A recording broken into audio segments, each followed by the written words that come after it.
dengan peraturan Menteri Pertanian bahwa hewan kurban itu dinyatakan sah kalau misalnya yang pertama harus memenuhi 4 syarat. Sehat, kemudian cukup umur, tidak cacat, dan jantan atau tidak dikebiri. Ya, jantan tidak dikebiri, jadi pastikan jantannya itu 2 bijinya. Untuk mendapatkan 4 syarat tersebut, ya tentunya harus dilakukan pemeriksaan. Ya, jadi harus dilakukan pemeriksaan klinis, ya, pemeriksaan fisik. Ya. Jadi kalau misalnya untuk mengecek dia jantan, betul-betul jantan, testisnya 2, memang harus dipegang.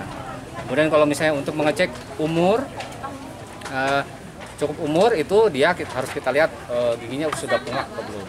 Kemudian kalau untuk cacat atau tidak bisa dilihat secara fisik, misalnya matanya dia normal atau tidak. Kalau misalnya buta bisa dicek di refleksnya, atau misalnya dia pincang atau tidak, tanduknya dipotong atau tidak, nah itu bisa terlihat. Yang terakhir adalah sehat.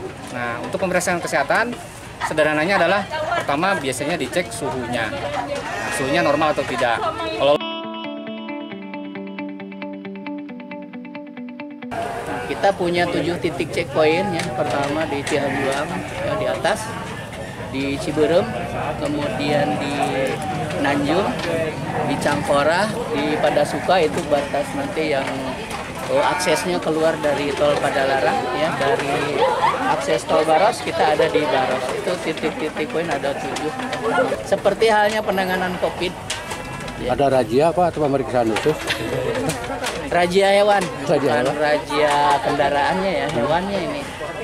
Kayak kemarin yang keluar tol Baras tuh bawa kambing 1 kolbak suruh pulang lagi karena hanya lewat gitu. Ditanya mau kemana KBB, udah kalau ke KBB lewat tol Padalarang saja. Gitu.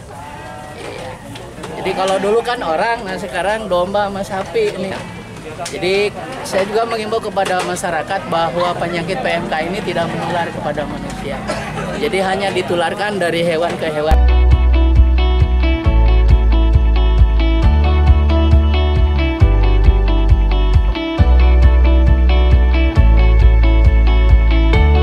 Pemerintah Kota Cimahi juga melaksanakan sweeping terhadap hewan kurban yang datang dari luar Kota Cimahi untuk diperiksa kesehatannya.